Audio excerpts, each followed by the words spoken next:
Hello, everyone, and welcome back to another episode of Changing the Climate, a show where we talk about the changing world around us and how we can make it better. Brought to you by Climate Change Realty.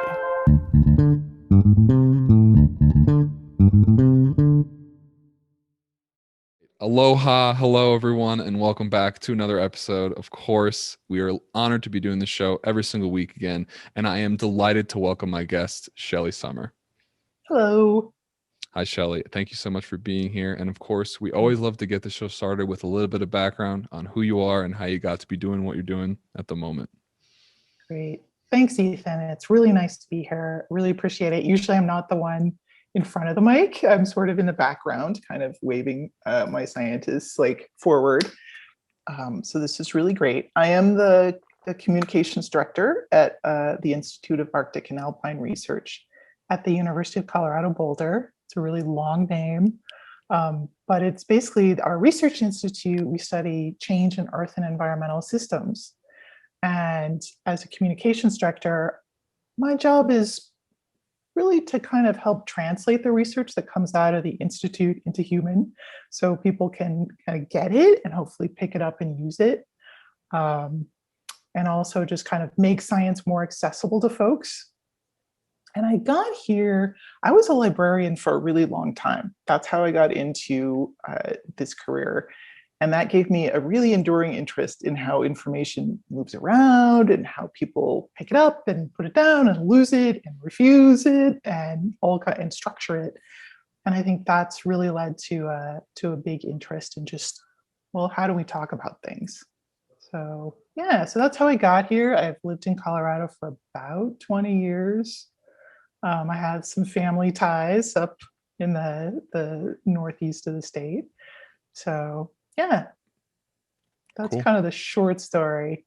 That's a short story. Yeah, well, we're glad to have you here, and I appreciate you coming on the show.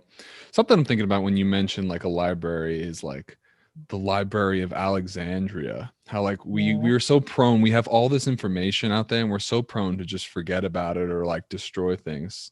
I Yeah. don't know. Yeah. So And I gotta say, librarians really worry about digital information yeah. and annotation a lot, because it used to be you had Newton had books, wrote notes in them. You can see what he wrote. Like it's also apparent as long as the book is okay.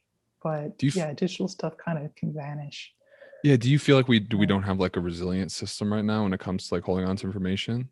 Yeah, that's an interesting question. There's actually been a lot of effort towards data preservation and Sure. backup. So the Internet Archive actually is a very worthy project to check out. That they have been archiving all these. I can go to all these old websites that they've just taken snapshots of, and you can still navigate through them. They were definitely in 2016 with the new administration coming in. There were a lot of data rescue projects to get scientific data kind of grabbed and into repositories. So I think there's a lot of attention to that, but it's definitely it can use more. If you're really into information science, it's a great place to go nerd out.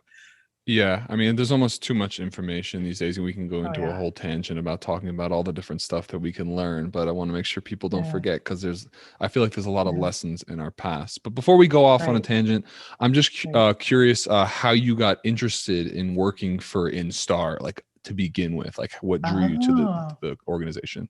right. It was romance actually, which is Oh, and science. the Romance with perfect science mix. came later. But yeah, so I was living in Southern California where I grew up, and I had started dating the person who's now my husband. And so we decided maybe we could try something not long distance. And I was definitely ready for a change. So I was working for a tech company, it was a geographic software company, and that had been great, but I was definitely ready for more in-depth conversations, I think, in a more mission-driven kind of organization. So I started looking around in education and in the nonprofit sector, and Instar was someplace that popped up. And the more I found out about it, the more interested I was in what they were really delving into. So it is the Institute of Arctic and Alpine Research, and that sounds Mm. like cold regions research, and they're deeply rooted there. But they've really investigate all kinds of linked Earth systems. So that kind of holistic approach to how things work in the world is really fascinating. So took the job, Yeah. became their part-time librarian, and now years later, I'm their full-time communicator. Yeah. Well, So, thanks for yeah. communicating with me today. We're going to talk about some cool stuff. It's very interesting. It seems that the poles are acting as like the balancing force for the whole climatary system now. Mhm. Yeah, I mean, it's very interesting because weather systems that you are tropical really start in Antarctica and North America. And I mean, you can see that really readily where we are because the jet stream kind of stalling out. You know, the floods we had in 2013, that's a jet stream stalling out. You can get those bubbles of cold weather that come down to the East Coast. That's all kind of the weather getting messed with from the Mm-hmm. poles. And since the poles are heating faster than other regions of the planet, it's a little bit worrisome for all those scientists I work with. Yeah. So No yeah, kidding. yeah, it's astonishing how connected those systems are. You know, we tend to put it into Arctic and subtropical and tropical and temperate, and it's like, oh no, nature's got no particular boundaries there. Yeah. Well, if you think about it like a human, like a lot of the most interesting stuff is kind of going on in the North Pole. There's a lot, in the center here, but there's not too much activity. You lose a foot. I mean, you could probably keep going. We lose a pole as we are right now. We see drastic changes to the entire system, Yeah, yeah, Scary stuff. absolutely. Yeah. What are some of the most like important conclusions that the Institute has Mm. reached about the state of our climate? And then of course how we can stabilize it in the future. Right, right. Ooh, how long have you got? All right, I will try to like My tone it whole down. life. This is a focused podcast. Yeah. Uh, I think a couple of the most interesting uh, things that I've read about with my scientist work and kind of seen in their labs and seen when they go out in the field is kind of overarching lessons about how the climate system works. And one is that quite often when we look at past climates and they go into all these archives and they look at how temperature and salinity, all kinds of things were in the past. And you can see that the climate system tends to snap a bit between states. So it'll be pretty stable for a while, and then it'll get pressure put on the system, pressure. But the temperature kind of stays the same, and then all of a sudden it'll kind of snap a few degrees, and then a few years later it'll snap another few degrees. Huh. So it gets these step changes. And I think most people think about climate change, there's this sense that things gradually heat up or whatever, or Yeah. gradually get colder in an ice age. And that's actually what we're seeing now that we have higher resolution data. So you can really look season by season in ice cores and things, which we couldn't do. Gosh, even when I started working at Instar, they were still taking 1/4 inch slices, and all these years were kind of compacted into this little slice. But now you can see season by season. It's like that stuff can change in a hurry. So you really want to keep your climate stable to keep that, like, I just don't want to hit that threshold, like Mm-hmm. let's keep down. I think the other big lesson that's incredibly profound, and I just see in all of the research, is how connected systems really are. Yeah. Like all, efforts to save one bird or one insect or one, you know, organism are great, but only because the whole system really works together just beautifully. And there are these teleconnections between your place and all the other places. And so stressing out, one part of that system can kind of knock things out of whack in places you wouldn't think about. Um, and in the same way, like stabilizing a system, protecting a system can actually do a lot to stabilize climate because you've kind of saved this whole um, network of organisms in a web of life that are really keeping things good. Yeah. Like our So friends the bees. Yeah, exactly. And it's like, did you know? I did not know this until last year. Colorado has more endemic bee species than any other state. No, that's There's endemic. Like, Yeah, so those are ones that are native to here. So there's yeah, honeybees, yeah, which yeah, aren't yeah. native to here. They're a big species here though. And then I guess there's like 940 some other species.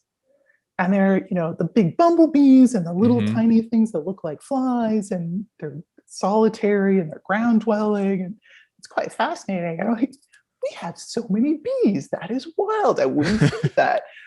Yeah. But yeah, and protecting those is really important for everything here, right? Beyond a doubt. It's so crazy how there are these like tipping points or stepping off points Yeah, that you described. So I'm yeah. wondering, is there a stepping point in the right direction for stabilization? Can we jump from Ah, out of control to back into a nice stable climate potentially in 20, oh, that's 40, the 50 big years? question, right? Right. Yeah. Uh, that doesn't have a really great answer, um, because we're really already committed to some changes. So, Mm-hmm. it's been a pretty tough year, right, for Yeah. people in climate who kind of get what's going on. It's like, well, last year, everywhere I've ever loved burnt. Mm-hmm. Like, that was hard. Like, we're just seeing a lot, like this year, we're seeing a lot of our kind of climate chickens come home to roost. Yep. Um, there's Kate Marvel, who's an amazing climate scientist and also a great communicator, says, we are sending our children to live on an unfamiliar planet. Mm. She's like, ooh, that kind of gets you. Yeah. So where am I going with this? there was some place we were going with this, so it was a little more hopeful than that. Well, the idea is to, But if we're it's jumping in the wrong direction, go in the yeah, right can we jump direction. in the right direction? And it's like, well, that we're committed to that change, right? Mm-hmm. But there are still systems that have not shifted. Like, we haven't gone over the edge on some systems. It's like, if we can just pull back from that, we save a lot, right? Yeah. Like, a lot. There are still a lot of ecosystems. There are a lot of species. And it's like, I think we will do a lot of grieving over the coming years over what we're losing, Yeah. but there will be so much to celebrate if we can preserve some permafrost and preserve some insect webs, and Definitely. preserve French wine. I would love that. Just saying. Yeah. So I think I'm that conversation is super worth having. It's like, well, in a climate change world, what's worth keeping? And mhm. like wine, what's worth letting go? Like, racism might be worth letting go. Just saying. It's possible that Yeah. people, I'm open to the possibility. Yeah. Yeah. Yeah. Well, Yeah. And I yeah. think, the more, like, we are definitely at an amazing inflection point. So we have a chance to really move now. And I feel like people are behind that. Yeah, yeah. Um, we know from the Yale Project on Climate Communication that the majority of Americans believe climate change is happening, believe humans are causing it, believe it will harm people in the US and plants and animals in the US and people around the world. Like, really a solid majority in all states, really. And but we're not talking about it. We're not acting hard enough. Mhm. So, like, we Yeah. can do it. We definitely can, and I think it's the same Yeah. thing. Like we really see like the extremes in the media, and I think most Yeah. people are against Yeah. racism, are against poverty, just like, or mass Right. poverty for everyone. I think a lot of things Right. are kind of common sense. Yeah. Um, but when it comes to like these specific scientific conclusions, like these tipping points Right. or these breaking points, how do you communicate this to someone who's completely not versed in scientific literature at all I Mm, don't want to say convince, but at least get them on the mm, path towards action, because we kind of need to all work together to get right. these solutions in play, you know? Right, right. And that question has actually been kind of bedeviling my field for a while, which is Beyond a like, we doubt. keep talking about science and nobody seems to be like, you know, They need to be setting systems on personally, fire, right? they need to feel it Yeah, personally somehow, you know? exactly. And I think that's kind of where climate communication went wrong for a Mm-hmm. long time, was that we told stories about science, science and lab stuff and faraway places and polar bears that are, kind of, they're nifty, but they're kind of far away. And it all seemed like it was in the future. And they just they didn't really speak to the heart, and they didn't speak to people where they lived. Um, and you can see that, like, I think probably the best climate communicator right now is Mary Haglar. I don't know Hmm. if you've ever read her stuff. I'm not sure. It's Her last name is, for those people listening, Heglar. Go look her up. She writes incredible essays that are so rooted in her lived experience and in an amazing learning capacity of, like, what has been happening in the world. And she connects that with your lived experience, and you just come away transformed. Like, Wow. you're ready to take to the streets. And I'm like, that's how we need to start talking about science. I don't even know if I do it. I mean, I kind of, I hope on my best days, but Yeah. yeah, she's amazing. Well, it's challenging. I think people don't realize that a lot of their decisions and the way they process information is done in an emotional way. They need to Yeah, feel like it's like their life is on the line, or their family's on the line, or even so they need to feel like they're being the best version they can be, or they're right, failing to live up to their own expectations of themselves. And I think that's the best way to get through to right. people, is not shoving metrics and logic down their brain, which Yeah. which they'll get, but then they'll go on to be Yeah, but stressed it's out about having to intellectual. get, yeah, you know? Yeah. No, absolutely. And in fact, there's built into the structure of science with how we invented it starting in the 17th century was this kind of conception of the objective scientist, right? Like, you're a Hmm. little bit above the fray, and there are absolutely reasons for that are rooted in the historical. Like, I did my master's or undergrad thesis. And started a master's thesis on that topic of, like, Hmm. how you construct the scientific identity from the cultural materials at hand, and that was actually to prevent religious war. I mean, it's a tool that, like, that's why it developed, but it's a bit of a handicap now. And what I think is quite fascinating is that younger scientists are casting that off, and they are Mm. seeing that we actually have, and let's just use a really fancy term, but, like, we have something that Naomi Oreskes calls um, epistemic proximity.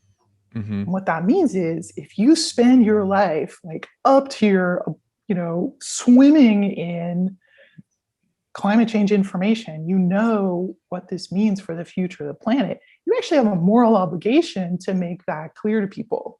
Mm. Like, there is no above the fray, because you are also a citizen and human, and, maybe a parent and a friend and a kid, and, like, you need to be um, living up to that. Yeah. So I think I have not met a young scientist who doesn't have that compulsion to some extent, Do you at ever spend least. any time talking to climate skeptics, or do you know anyone who has experience doing that?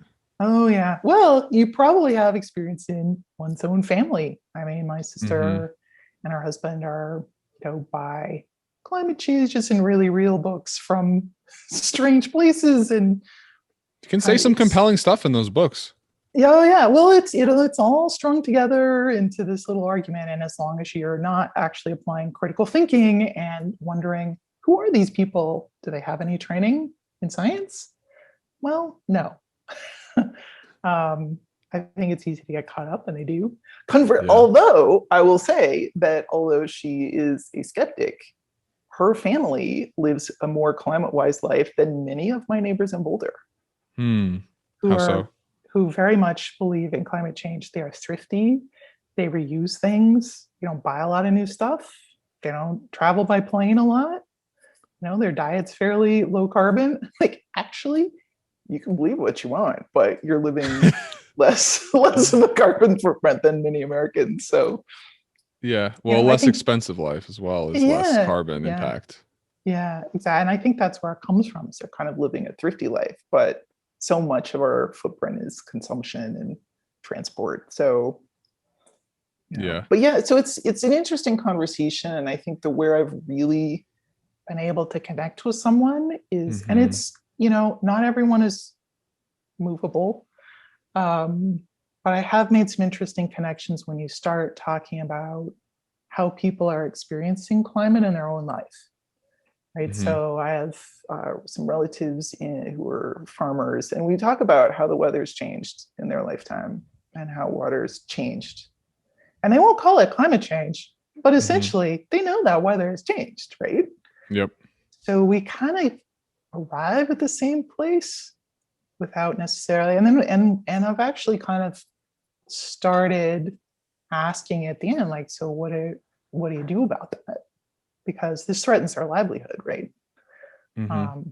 So, and that, I think that's where, just by mostly asking questions and listening, um, sometimes you can make a connection with folks that they didn't kind of make on their own before.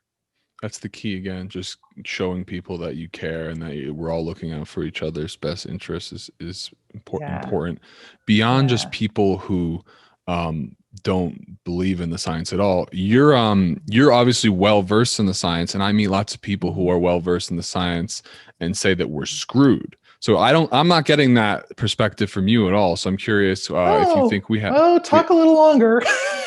Okay. You'll get it. Do we have an opportunity to have a livable climate? What do you think? Yeah. And I think that's it. And, with the caveat that things have changed and you cannot put that genie back in the bottle. So we are committed. Like, we have a temperature thing, and it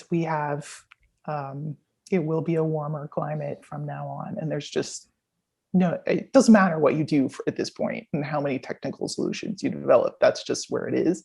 But if we avoid tipping, say, the permafrost system over the edge, melting all the permafrost and letting all the carbon and methane and good stuff out of that, and by good stuff I mean not so good for us stuff, and if we maintain, like, there was a report this week that was kind of depressing where the Amazon basin parts of it are no longer a carbon sink, they're a carbon source. So we've pushed that system so hard that it's kind of starting to be an issue. So if we can keep those systems from tipping over the edge one by one, then we can do this. Like, we can continue as a species. But climate scientists talk about this as an existential crisis, and that's not a way of saying a lot. That's a way of saying, like, now's the time. Yeah. So, find your lever and pull it. Like, and that's what you're doing, right? It's like you find your lever and you pull it. Yeah. Why that is. Yeah. Why have we failed to take crazy action for decades if we've known about this for so long and the data just keeps getting stronger and stronger and worse? Why do you think we're not taking the action that we need? Oh, my opinion? Well, let's just put the credit where it lies, and that is from an extremely well-coordinated and well-funded campaign from vested interests like fossil fuel companies. Right? And that is a twin campaign for disinformation and misinformation, and also to buy power. And it's been extremely successful because they actually, in fact, there is a fascinating book by Naomi Oreskes, who is a great historian of science, called Merchants of Doubt. And she followed the money and just laid out the whole thing. And she says, fossil fuel companies basically hired the same consulting firms and marketing firms that big tobacco did back in the day. And all they had to do was cast doubt on the science to delay it from acting. It's like, don't care if it's true. Don't care if people think it's true. We just care about delaying it enough so we can make another generation or so of profit. And it worked really well. So that's truly is what is going on. And you can see that in political contributions and in the machinations of Congress and all kinds of things. So that trail is pretty open. There are more marketers and PR people in this nation than journalists by a factor of what I think it was 4-1 before the newspapers started dying off. Really? It's just like there's a lot of people who are interested in persuading you in this country. And just to move to a second notion, and that really plays into a bit of human nature, right? It's hard for us to deal with a crisis down the road. And this took advantage of that, right? So it sort of leveraged that human tendency where it's like, well, it's not happening now. my kids will be fine. I'll be fine. My kids will be fine. I don't really care about polar bears. It's a ways off. Or, something will happen. It'll be fine. And so because we don't feel that sense of urgency for something that's not happening right now, then it becomes more and more of a crisis. And that's kind of where we are, where it's like, oh, well, now we're feeling the effects. And also people are really more ready to move. Yeah. I feel like it's hard too, because I think at this point, you brought up that you hear so much we're screwed. And there's a sense in which that's not wrong. A lot of us are pretty, I've lost a lot of sleep over many years at this point. But it's also true that I think the fossil fuel industry is more vulnerable to its hierarchy being challenged than it's ever been. More people understand climate and its effects than have ever done. It's sort of like the pandemic. Like, we all know how pandemics work now. Well, all for a certain value of all, lots of people, but enough to really drive a big change in attitude. We're starting to see things happen at local and state levels. Like, I don't know. Yeah.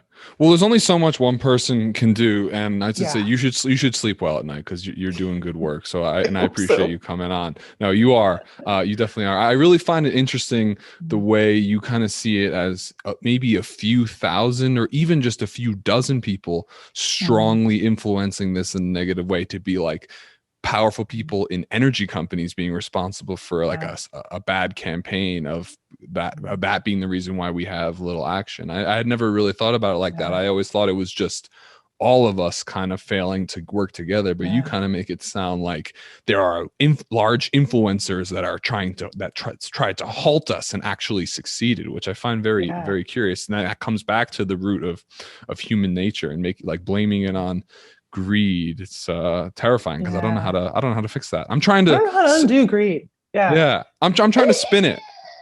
And it's interesting because it's kind of it really is an interesting thing to read about, and I highly recommend diving in, although it does make one really mad, but it also makes you see it's like there's more of us than there are of them. And we, and it's also so. I think in a previous conversation, Ethan, we sort of talked about individual action versus systemic action. Yeah. And kind of what are the links between those? Because you hear a lot of argument about this. It's like, well, me changing my light bulbs doesn't really make a big difference. Nothing I do is really going to affect this global system. I can't end injustice, blah, blah, blah. And it gets down. And then what we really need is a change in systems, but it's like, I don't know how to influence the system. I'm one person. And it's like, this is exactly where status quo interest would like us to be, is arguing for both sides and, coming from one side or the other and arguing about it. That does nothing but waste our time. So what we kind of learned from science is systems work together, right? So my individual action, my husband and I decided we're going to cut our carbon footprint in half. All right. That wasn't even that hard, actually.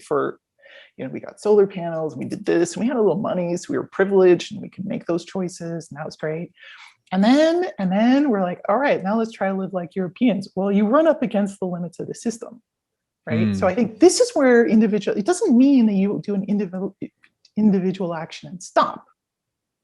Instead, you're like, let's learn from this. Hey, wait a minute. I'm running into barriers here. I'm running into limits. What does this mean? And then you learn about systems and kind of what the barriers and limits and feedback loops are in that system.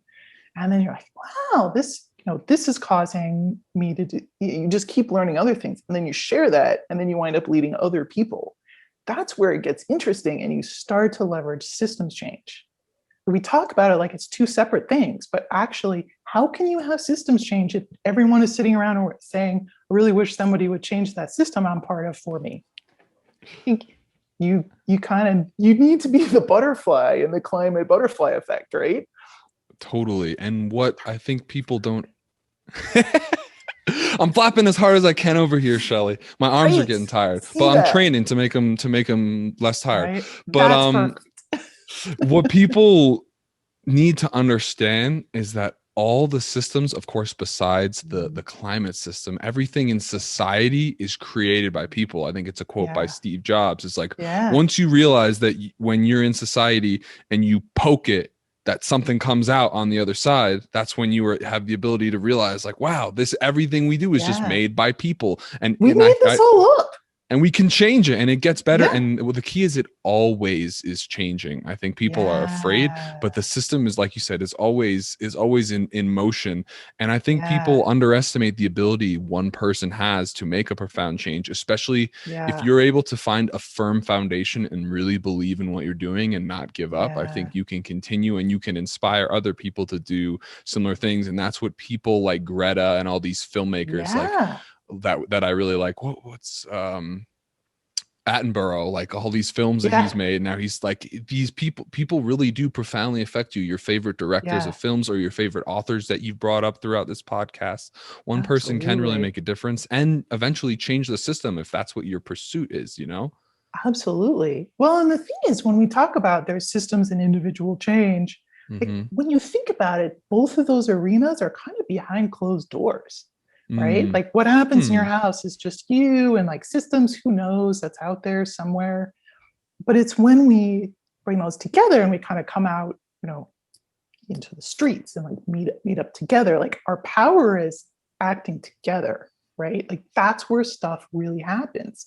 So Mm. if you can start to open the doors a bit, it's amazing how fast things can change, and things have changed fast in the past. Like this is not beyond our capacity as a species to do this. So No. yeah, and I think that's what it takes is just don't stop and like get up in the morning and decide what your thing is that day and do it, and Mm-hmm. then do it over again. Yeah. um, So let's talk about your thing. Let's talk about something fun that you like to do. So how can we yeah. use like arts, hobbies, and other things we like to do for fun to make positive change out there in the world? Yeah, yeah. So what I usually do in my after hours, I'm a textile artist, so I like sewing. I sew clothes and I sew quilts as more of an art form. The clothes are kind of practical. So this, Did and you make that? I did out of Oh thrifted wow. fabric. So it's all Cool. about taking stuff out of the waste stream, right? So Mm-hmm. and the more I have done that, it's been influenced a lot by my day job though. So Mm-hmm. Of I think I course. wound up, I just bought some stuff and started sewing stuff, and then I realized actually this can connect, and I can start to, instead of buying new materials, and a lot of quilting is with cotton. It's with Mm-hmm. quilting cotton, which is a really pesticide, water intensive crop. It's grown in some. It has a long history of slavery and forced labor, and there's a lot of kind of ramifications to cotton, and you sort of start learning about that. At this point I am mostly work with reclaimed materials, Awesome. and I've worked with some pretty experimental materials. So I'm weaving some VHS tape right now, which is incredibly shiny. It's very fun. So it gives me, I think, the thing about a hobby or a pursuit, and this is true for if it's food or if it's more like making things, is it's something to which you give sustained attention, right? Mm. And you care and you can take a deep dive into it. So I think in that sense, it's like, hey, it's just a way in, right, to this giant mess. And it's in a way that you can get really passionate about and maybe share that with people who are also into that. Like, that's fantastic. I think the danger is it can absolutely, if you're not careful, it can get really co-opted, and you can get this great capitalist thing where it's like, oh, you're interested in this, quilting is a background of basically people with no money patching old clothes together to keep themselves warm when it's really freaking cold. Like, Right. this is not a rich person's hobby. It comes from an ancestral past from many cultures that is thrifty and very skilled every use and very in balance. And now it's like, oh, but you need to buy all the new fabric, buy all the new designers, and you need to stash that and hoard it, and then make it into new things as fast as possible, and then social tweet about them, and then so it's, if you do it without reflection, it just becomes another thing that you're consuming. But Yeah. I think that any pursuit that you're into, whatever that is, and all like it's kind of great. Part of the reason why I think Instar, which is where I work, is fantastic is all the scientists have some alternative pursuit. And that could be like they just have they're fully rounded people, right? So some of them like skiing and rock climbing, and some of them like woodworking, and some make things. But I don't know anyone who hasn't been kind of influenced in a way where they want to make a difference with that too. They don't want to just switch off the I care about climate and become my happiness arrives in an endless series of Amazon boxes. Right. That's fair. So when did your like interest in textiles like originate? that's a good question. Definitely since I've been here. I would say within the last decade, it's kind of new. I pursued painting and drawing for a long time, and started to be dissatisfied with that because you only have so much wall space. And what I like about textiles is that they're incredibly practical in some ways. So you get these kinship with paper, with fabric that they wrap and they fold, and they're at the same time quite fragile and yet can last for centuries. They can encode information, they can hold images and dye. But with fabric, it's like you wrap it around your body. It's clothing, it's protection, it's armor, it's warmth. So there's this kind of sense of like I will occasionally make a show piece to talk about climate or sustainability. Yeah. But almost like otherwise, all of my quilts are able to be washed and worn and are meant to be used. Awesome. Yeah. I think art is just awesome to have some sort of outlet to get your feelings into the physical and be able to admire it and have it like I've always been like a filmmaker. So I even was just with watching films with my friend.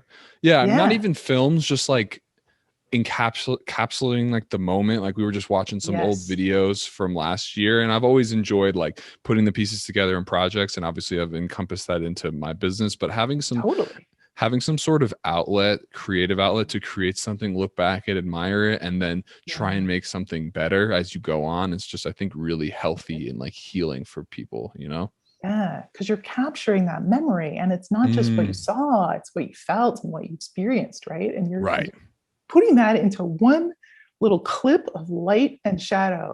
How cool is that?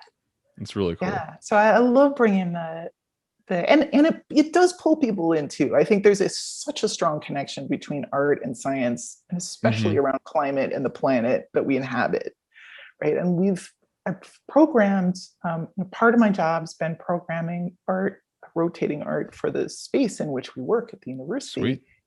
And the biggest reaction we ever got was actually to a sustainable quilting exhibit. Like my quilt guilds decided to, have that as a theme, and we had several different themes of like alternative fabrics and uses of things, and taking an old quilt and remaking it in a modern style, and people were so into it. And I think it was because you could really touch it.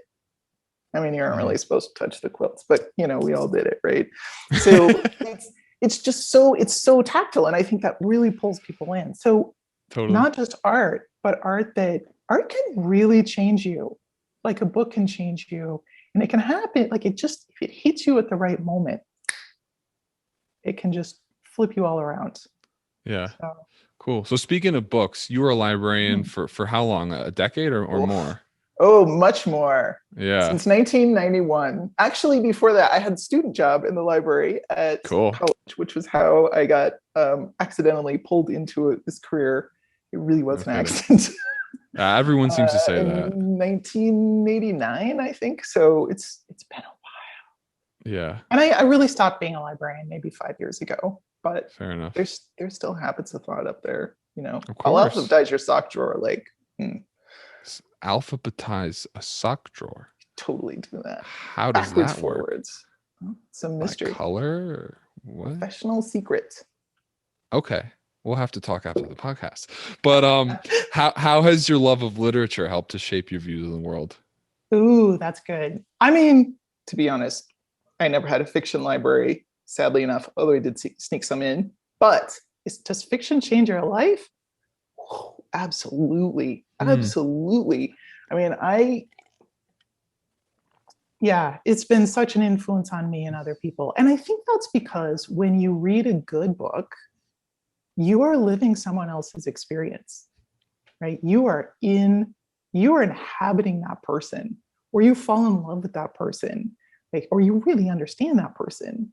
And for me, I mean, I love to read science fiction, so that's kind of Mm-hmm. my particular kink. And I can remember reading Left Hand of Darkness when I was just a kid, and it was so profound because you basically are living in a society without gender, and it so Mm. acculturates everything that we do.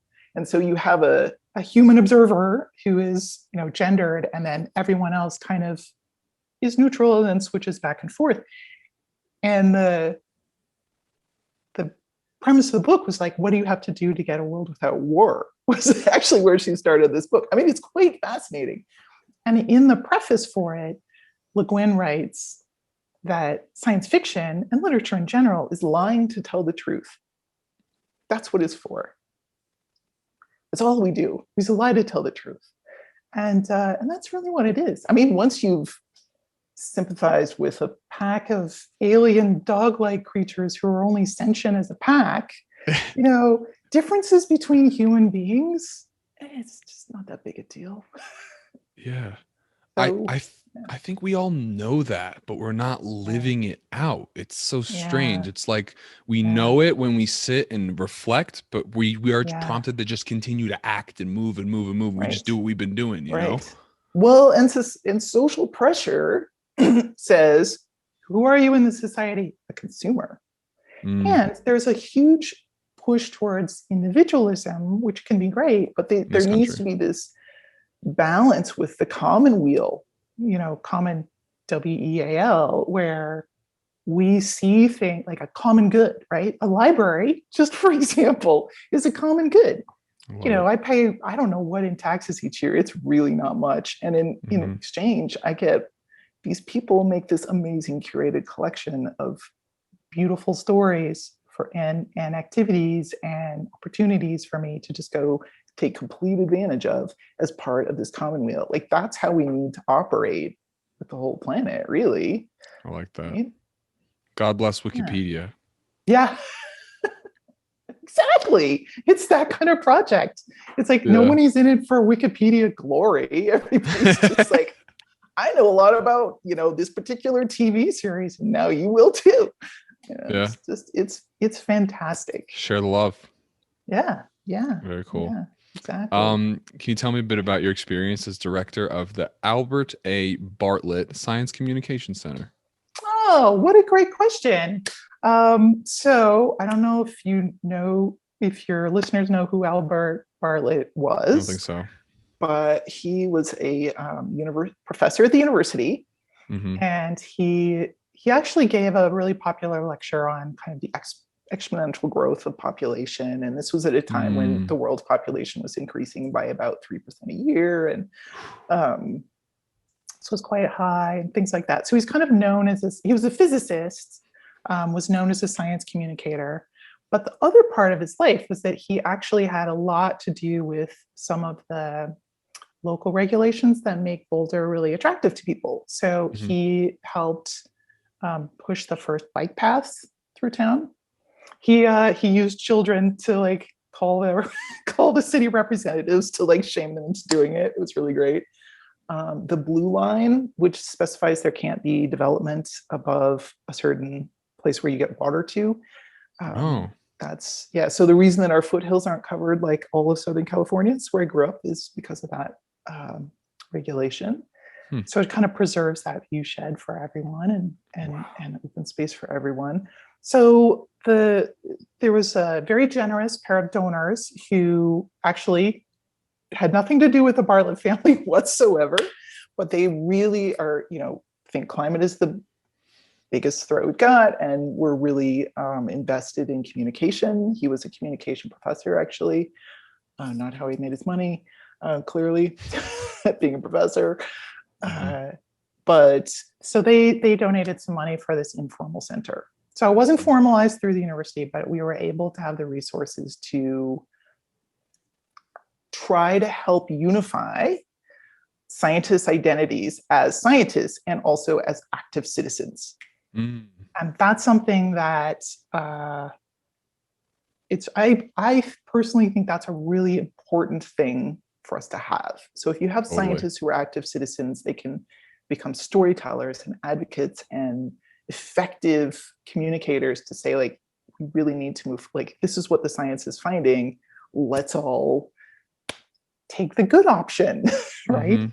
So we hold a lot of workshops and events and panels and things like that that would hand scientists, particularly young scientists. I mean, it was graduate students and postdocs, Yeah. some more early career faculty who would just hand them the tools to do that, to be better communicators, up their game at communication, and also to just help unite those identities that sometimes the structure of science can try to pull apart a bit. And Mm-hmm. that's when you get a really boring science that nobody cares about because it Right. doesn't connect. Well, I think a lot of people want scientists to not patronize them and say like Yeah, we're the scientists, we've done all the research, we know what's best. People want to yeah, connect with someone who's telling them something. They want to feel like they're right. having the respectful conversation, and that's a cool way for scientists to be like activists, to really get down on the level of the average citizen. I think hinting back to Yeah. what we were talking about, to connect with people is to feel like, hey, I hear your point of view, and then like Mhm. here's mine. We're going to exchange. Here's This what I'm is a seeing. conversation. This is not a lecture, you know? Right. Exactly. Exactly. And a good scientist really understands the limits of their knowledge, Yeah. right? So it's rare that, I mean, at least the earth scientists I know are all pretty Hmm. like, well, here's what we know, really, and they mathematically know, like, here's what I'm really, really sure about. Like, here's the part I'm not sure about. You Yeah. know, I mean, so I feel like my let's chat. I feel like my generation's learned a lot more from someone like Bill Nye than from Yeah, like actual like PhD scientists, you know? It's all yeah, about, it comes back, it's yeah, all about how you communicate. So thank you for trying to communicate exactly. this important stuff to everyone. I really appreciate the work you're doing. Well, you too. I really, you donating from like half your profits is just, you found your lever and pulled it, and that's what we should Right. all be doing all the time. So Hmm. People are if going to do that it. keeps happening, it's gonna work. Thank you. So, Yeah. right, we're Yeah. You gonna shift guys, things. not just me. Beyond just what I'm doing, what advice do you have for what other people, young people who are coming up in this crazy world, Mm, what advice do you have for them? What can they do beyond just giving away half their mm. money? You guys can be better than me. You can be more creative than that, I think. We can be so creative. I mean, actually, my advice is people my age, a little older, and older Hmm. people, which is, you owe this generation more than they're getting. Like, Hmm. you owe them that. You need to really act, and you need to be not just believing it in your heart. I don't care what's in your heart, really. I mean, I do as a person, but I don't really as climate activist. What I care about is, like, pressure your local governments, talk to your neighbors, talk about, like, hey, I got a mini split and here's how it all went down. Or like, hey, I decided to stop eating beef because of climate, and like, here's how it all went down. And like, Hmm. or you're part of a faith group, you have dinners, maybe you should talk with them about, like, can we make this a plant-based dinner, like a little less meat focused, a little less, like, you can start to pull those community levers and governmental levers. Write your congress people, absolutely, write your state legislature, like, find a lever, pull it. And for young people, I'd say, when people my age tell you, oh, that's impossible, that's practical, we can't move that fast, it's like, no, a destroyed planet, that is very impractical. Like, moving fast, that's just hard. We can do that. So yeah, I think we're seeing a lot of limit shift right now. We're going to see more limit shifts. We're going to be living really differently in a generation, and Hmm. we have an amazing chance to choose what that is. Yep. Like, we could just let that go, and then nature will choose for you, and you won't like that choice. But we Mm. could also, like, what if we picked a place where we had clean air and water, and where everything we bought, instead of having a footprint and being a little less bad, actually regenerated systems? What Mm. if we actually had equity and justice for everybody, and people could just kind of do their thing? I mean, I would want to live there. Like, yeah, it might have some heat waves, it's problems, but I I kind of be okay with that. I think most people would too. It's Yeah. just figuring out how we're going to get there. And I Yeah. like the attitude, and I think we're going to figure it out. Thanks, Ethan. Well, it's Thank you. really been a pleasure having a chat. It's been an Doing a honor. little. Did I do actual hand waving or just verbal hand waving? Maybe a little Maybe a bit. little. But yeah, I really enjoyed having you on. And like I said, I appreciate what you and Merritt are doing over at Instar and everyone else involved in the Amazing. community. Yeah, I was very, very lucky to have her on in the beginning of the show, and I had very little Oh, credibility. So shout out to Merritt Turetsky again. isn't She's she the director, right? fantastic? She is our director. Mm-hmm. She is changing the very structure of science and making it a more equitable place. She She's does awesome. awesome science. Yeah, I'm really, really privileged to get to work with her. So Yeah, listen to her interview. You will learn much more than you did from me. very That's for good. damn sure. Yeah, but we had a lot of fun today, and I really appreciate you coming on. So thanks so much for taking the time, Shelly. It's been real fun. You bet. I'll look forward to next time. You got it. All right, everyone. Have a fantastic weekend. Get out there and pull some levers. Take it easy.